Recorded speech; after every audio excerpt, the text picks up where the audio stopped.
What is up, ladies and gentlemen? I am Laughing Coyote, but you obviously knew that because, well, it's right there. Is it this side or is it this side? It's down there somewhere, and you already know that. But I keep saying it still. I should probably stop saying that. I don't know. It gives me a good open, because if I don't say that, then what am I gonna say? What's up, ladies and gentlemen? Today I have a video called This Week in Cricket. Okay, that works. I don't have to say I'm Laughing Coyote. By the way, I'm Laughing Coyote. Anyways, I ate, by the way, let me show you. You guys ever had a bear claw? Not talking about an actual bear claw. It's like a sweet bakery thing. It's called a bear claw. Maybe it's an American thing. I don't know. But I love it. And I just ate 2 of those, 4 Brittany's. No, not an actual person. It's again an item in a bakery. Sounds so weird. A whole sandwich and a bag of chips or crisps, as people in the UK like to say. I don't even. Man, my belly hurts is what I'm trying to say. I ate so much. I ate way too much. And I'm kind of ashamed of that. That's why I'm admitting it in front of the whole world. By the way, my bed, as always, undone. Because, you know me. I'm a rebel. You know. Anyway, so yeah, let's talk about cricket. This Week in Cricket, the show where, is it a show? I don't know. A video, I guess, a series where we cover what happened in the world of cricket this week. So we'll start off with the T20s between Pakistan and England. Pretty poor performance in the second T20 from Pakistan. And it was particularly poor because, it was our bowling that cost us that series. And normally when it comes to Pakistan, it's their batting. And Pakistan is actually pretty good with the ball. So we thought. So Pakistan scored 195 runs with a loss of 4 wickets. Very good batting from Babar Azam, although his strike rate was very low though, so he had to work on that. Fakhar Zaman finally scored a few runs. Mohammad Hafeez was brilliant. He was scoring quite a rapid pace as well. Shoaib Malik, I don't know what's going on with Shoaib Malik. But anywho, we got about 195 runs with a loss of only 4 wickets. A very good batting display. Nearly 200 runs. You'd think you've got a chance, especially when you're Pakistan, when you're someone known for your bowling throughout history. I think that might be changing. Pakistan is no longer as good of a bowling side as it used to be.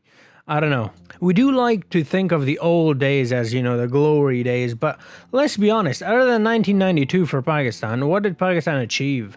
Pakistan haven't achieved anything good before 2007. 2007 ODI World Cup is when Pakistan was knocked out in the first round. In 2003 World Cup, Pakistan was knocked out in the first round. In 99, Pakistan went all the way to the final. But if you watch that final, that was an embarrassing performance. I didn't see that because I was way too young. I think I was like 3 years old.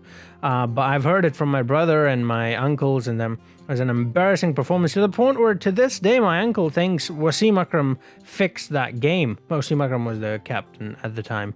So that's how embarrassing of a performance that was. But they still made it to the final though, so that's something. But then you fast forward to, like I said, 2007. After the ODI World Cup, you fast forward to the T20 World Cup. Pakistan makes it to the final. Loses, but how do they lose? It's a very close game to this day. My favorite game of all time, T20 game. Certainly my favorite World Cup game. Loses to India, a thriller of a game. It's a game that you will love. If you haven't seen it, watch it. It's such a fantastic game. Then you move forward to the next World Cup, which is 2009 T20 World Cup. Guess what? Pakistan wins it. Then you move on to the next and the next and the next. You keep going all the way to, 2017, a couple of years ago, to the Champions Trophy. All those tournaments, you've made it through to the playoffs. And then in 2017, you win yet another ICC trophy. And 2019, this past World Cup, was the only World Cup since 2007, the T20 World Cup. Obviously, we got knocked out in the first round in the ODI one. It was the first time when Pakistan got knocked out in the first round in an ICC tournament. The first time ever. So, yeah, sure, Wahab Riaz is one of the greatest bowlers to have ever lived. So is Wasim Akram, so is Imran Khan, so is Shoaib Akhtar. I love all those guys.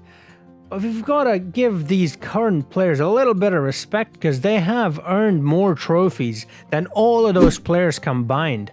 And that's something to think about, man. That's no joke. I think it's nostalgia, you know, the old days are always better than what's going on right now, which I don't think is the case. I think Pakistan is a better side, like I said. More trophies we've won, more progression we've made in the ICC tournaments. Sure, we're not that great in the ranking. Well, actually, if we talk about the rankings, we've been number one in, well, we're no longer number one in the T20, but we were for such a long time.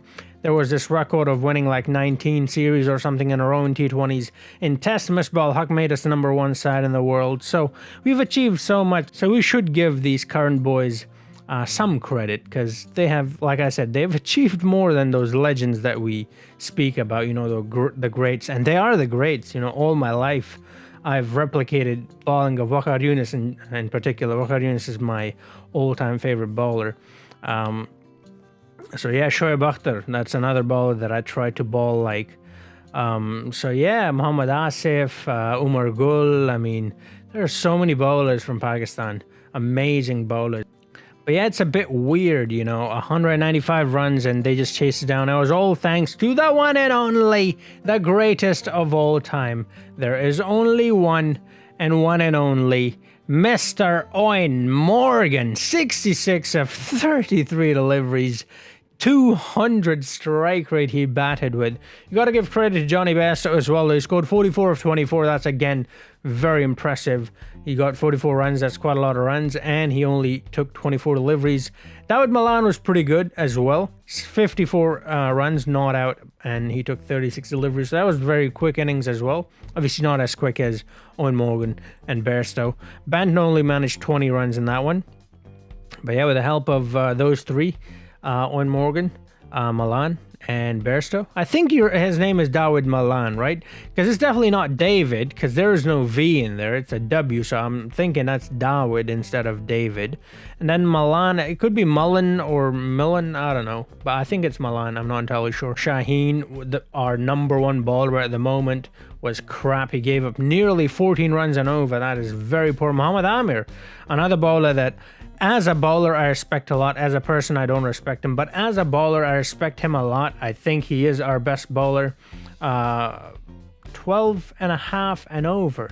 So when your best bowler, the one who is actually in the top 10 in ICC rankings, is giving up 12 runs and a half and over, you're in trouble. Then, like I said, the other guy, the future Amir, Shaheen, is giving nearly 14 and over. So it was just a crap game overall for Pakistan. Then we move on to the third and final game. That was a must-win game for Pakistan. If Pakistan was to walk away with some points in that series, they needed that win because the first one was a tie. The second one was a loss, so the third one had to be a win. If Pakistan had lost that one, that was the end of the series. There was no way for Pakistan to win that series, but there was a chance to tie it, and tie they did. I mean, it was a great performance with a bat. They gave the chance. Finally, I've been begging them to give Haider Ali a chance. Finally, they give Haider Ali a chance. And you saw why I said Haider Ali will be the next Babar Azam, perhaps even better than Babar Azam. I think he will be better than Babar Azam. I can actually almost guarantee it. If he works with Misbah and Mohammad Yusuf, I heard, is now joined the coaching staff as well, and Yunus Khan is obviously already there. If he works with these legends and learns, because these three players in particular, they're very technical players. They were never like brutes or aggressive players. They were all about single doubles, finding the gaps, rotating the strike. They were the traditional sort of classic batsmen. And so he already has the power hitting down. If you watch that game, all he did was swing hard. So that seems to come natural to him, which is why I think he'll be better than Babar, because Babar is a very classy batsman, but the power hitting doesn't come naturally to Babar Azam. You might have noticed that whenever he tries to go for a power shot, he always almost always misjudges it. Whenever he gets a 4 or a 6, it's almost always timing and technique. It's never brute force. Whereas Haider Ali has got both. He's got timing and technique as well as power, which is why I think Haider Ali is going to be a better batsman. I hope he is, at least. I saw him in the PSL. Like I said, I'm a huge Peshawar Zalmi fan, and he played for Peshawar Zalmi. So yeah, Haider Ali Khan, Malik Haider Ali Khan. I learned that's his whole name. I wish him all the best. I hope he gets more opportunities in Test and ODI as well. And I hope he continues on doing that. But the main feature of that game was not just Haider Ali alone. It was the veteran at the other end, Mohammad Hafeez, who many people have been saying that he needs to go out of the team because he's nearly 40. And while that there's some, I mean, when you're 40, sure, people will say, okay, it's time to hang up the boots. There's a bit of... I don't know how to put that, because I myself am sort of that belief that if you are over 38, you should think about retiring. Do you know what I mean? But then again, if you are playing well, like Mohammad Hafeez was, he was the man of the match. He was by far the best batsman in that whole series. Better than Owen Morgan, better than Tom Banton, better than Milan, better than Bairstow, better than everyone in that tournament, in that series. So if you're batting like that, then there's a good question there. Sure, he's old, and sure, you want someone like Haider Ali, and there are more people like Haider Ali in Pakistan who deserve a chance, and as long as Mohammad Hafeez is in the team, they're not really going to get a chance. But then at the same time, Hafeez was the man of the series. So are you really going to take out Mohammad Hafeez, the man of the series, the best player out of all the teams, not just Pakistan, all the teams, out of the team just because he's old? Do you know what I mean? So there's a bit of a... Because, like I said, I personally believe if you're over 38, you should retire. But then Mohammad Hafeez comes to mind, and you're like, well, he's 39. Now, should he retire? And I say, no, he shouldn't retire. Because if he retires, we're screwed. Who's going to score runs for us? He's the only one scoring runs. So it's something that I don't know what to really think about. It's sort of challenging my belief. Let me know, what do you think about that? I definitely don't wish Hafeez retires right now, because he's in super amazing form and I don't want to lose him. I want to keep him, and for as long as he performs, keep him in the team. And I guess when the time comes when he's no longer performing at that well, then I guess he'll know that himself. I mean, Mohammad Hafeez is not a child. He's nearly 40 years old. He'll understand that himself as well. He'll come to realize that, okay, this is it. This is it. Now, after this, I don't think I can do much more. On debut, 19 years old, against England, the best white ball cricketers right now, I would say, number one in the world. For me, at least, I would say England is. And do what he did. Not only did he get a half-ton on debut, which is, by the way, no other Pakistani have done that, but he has done it in style. That 1/6 that he hit on the longest boundary, that I've never seen someone clear that long of a rope that cleanly. This time we scored 5 runs less than the last time, so I was obviously not very confident. But our bowlers did a tremendous job. Shaheen in this game was amazing. His economy was so good. 7 economy rate right here. It is in front of me. 7. And then you had Imad Wasim, who was going at 8.75, nearly 9 economy rate. That is also very good in a T20. And then you had the veteran, again, another old player you have here, Wahab Riaz. 6.5 economy rate. That is amazing in T20. And what was even more impressive than that 6.5 economy rate was that second last over, I think it was. Yeah, I think it might have been, I think it was the second last over, where he only gave up like 6 runs and also got a run out. That over changed the whole course of the game. That changed the game entirely. And then Haris Rauf, like I said, I've said this before and I'm going to say it again. Always, always, always, in this video alone, I've said it so many times, give new players a chance. Haris Rauf is a new player, should be given more playing time. I do believe that they shouldn't drop him, but he has not impressed me. The only good thing about Haris is he's bowling over 90. But who cares if he's giving more than 10 every game? Like, this is not just this game. Even in this game, by the way.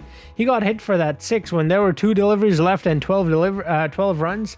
Tom Curran just smashes one over the rope and you're like, uh-oh. What if he just hits another one? And, you know, it's things like that where I'm just like... And then he had some argument with Wahab Riaz there towards the end as well. So, not too sure about Haris Rauf's place in the squad. I would rather see Naseem Shah or Hasnain or, you know, one of the other youngsters like Musa Khan or someone like that playing the T20 instead. Not saying kick Haris Rauf out completely. Just, you know, give other players a chance and also give him more chances as well. Like I said, I do believe in giving new players a lot of playing time because you can't just judge someone based on 2-3 games. You got to give them at least, I believe you got to give someone at least 10 games before you decide whether to completely remove them or not. 10 games minimum. That's minimum.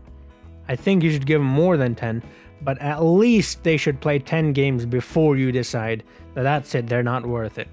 Now, another thing I saw in the comments, and it pissed me off a lot. When I say comments, I mean like when ICC posted about it, when ESPN posted about it, when PCB or ECB or any post about the third T20, you'd always have these dumbass people saying, Sarfaraz is the reason we won that game.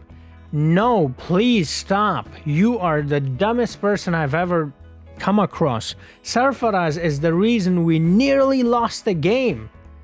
He gave up an easy stumping. The ball didn't even turn like this much. And it wasn't a quick delivery. It was Imad Wasim. It's a spinner. And he missed it. And you know what? This is how I know how crap Sarfaraz is and how good Rizwan is. Moeen Ali comes down the track, plays a shot. He's so far out, he doesn't even look back. You know why? Because in his head, he's thinking, oh, Rizwan is there. I'm out. Little does he know, Sarfaraz is back there. He's good. He's safe. He takes like 5 minutes and gets back to the crease. And Sarfaraz still is playing with his balls there. Like, what the fuck are you doing? Just grab a hold of that cricket ball, not your own balls, and stump him out. That's what you get paid to do, isn't it? So do it. And then people say it's because of him we won. It came down to the wire. We lost by 5 runs because of that prick, Sarfaraz. It could have been over. We could have won that game by like 60 runs if he hadn't done that shit. So please stop being stupid. Sarfaraz is the reason we nearly lost that game. Moeen Ali played an amazing innings under pressure, and that 6 from Tom Curran was a very clean hit as well. Tom Benton was pretty good in that series as well. But that's that series. It tied. It was a very amazing... Like, that last game was fantastic. So that was England and Pakistan. Now we move on to the first T20 between England and Australia, and what a shit show Australia was. I mean, I expected that. If you've seen my prediction video, you'll know that I said something very similar to what happened in the game. I thought Australia was going to be a bit rusty because they haven't played too much cricket. England obviously have. They played against West Indies, then they played against Pakistan as well, test and limited overs. So I thought England was going to be fine in the first game, and Australia was going to be a bit rusty, and that showed. You know, England batted first, scored 162 runs. I thought that, 162 runs would be easy for a side to chase down. But at the same time, I also had that thing in my mind, which I mentioned in my prediction video, which was Australia is going to be a bit rusty. And because Australia is going to be a bit rusty, I was like, yeah, 162 is not that many runs to chase down. But for a side that hasn't played in a very long time, that's going to be challenging, and that's what it was. I mean, you had what's his face, the captain, Aaron Finch and David Warner. You had those two start things off, and they were amazing. And I was like, oh, actually, I might have been wrong. But then at the same time, I was thinking, you've got 2 players, very good players, obviously. David Warner is a very skilled player. Aaron Finch, amazing T20 player. No doubt about that. But you have 2 players who are playing really well. What is to say that one of these gets out and then Smith comes out, then Maxwell comes out, and they're very rusty, like I keep saying. What are the chances of that happening? And, well, we got the answer. The chance of that happening was 100%, because that's exactly what happened. Warner gets out, gets his half ton. Finchy does not get his half ton, gets out 4 runs short of 50. and then it's a shit show. That is where then the rustiness comes out. That is when then you see why playing cricket consistently is important. That's what England had done. That's what Australia had not done. And that, I think, was the difference maker. England, under pressure, held their nerves, believed in themselves, and made a great comeback, whereas Australia, they tried to play shots, it just would not connect. The Hulk, Marcus Stoinis, was there till the very last delivery, swinging wildly. I mean, this is Marcus Stoinis we're talking about, the Hulk. He's massive, he's tall, and he's huge. He's got these big pecs as well. And he's swinging, but he cannot connect. By the way, I was very impressed with Mark Wood's speed. He was consistently bowling over 90, 95 he was hitting. He's a very dangerous bowler. That second last over, I think it was? No, not second last. Second last, I think, was from Chris Jordan, which was a fantastic over, by the way. But Mark Wood and Jordan, those two overs were the most important overs of the game. They got a couple of wickets in it, but more importantly, they gave up very few runs. And then the last over from Tom Curran wasn't that poor, but it was he gave up that 1-6, which sort of it gave Australia something to cheer for, I guess you could say. Still wasn't that poor of an over. That still, he restricted him to 160. And 124 runs they were on. Just one wicket lost, and then 166 out. 20 overs done. They lose the game by just 2 runs. It was quite a thriller, and it's fantastic. 2 in a row. So before this, the England and Pakistan game was amazing, and after you have the England-Australia, and it's a thriller again. But I have to say, if you're an English fan, by the way, I have to say this: beware, because that was a rusty Australia. Now Australia, well, they've only played 1 game, but it's still more cricket than they played before the first game. Think you might not be, what I'm saying is, if they get warmed up and they get back to their normal self, if this is how they're playing when they're not warmed up, imagine how they'll be playing when they are warmed up. If they're only losing by 2 runs is what I'm saying. Yeah, the next game I think is going to be very interesting. I think Australia will win, and it'll come down to a 3rd game. I still believe England's going to win the series, the home series for England, and also they've had a lot more experience playing in the current conditions, in the lockdown, no crowd and all that. That does have a little bit of an impact, the new rules and all that. Stark was bowling really quick, which was good to see. Cummins was really good as well. That was also very good to see.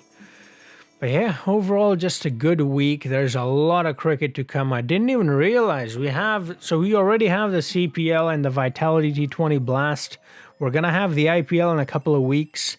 And then after that, we have the PSL playoffs. So we're going to have that as well. So there's so much cricket coming your way.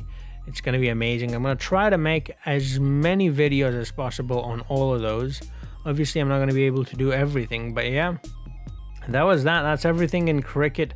I hope you enjoyed this video. If you did, do drop a like, hit that subscribe button, hit that notification bell.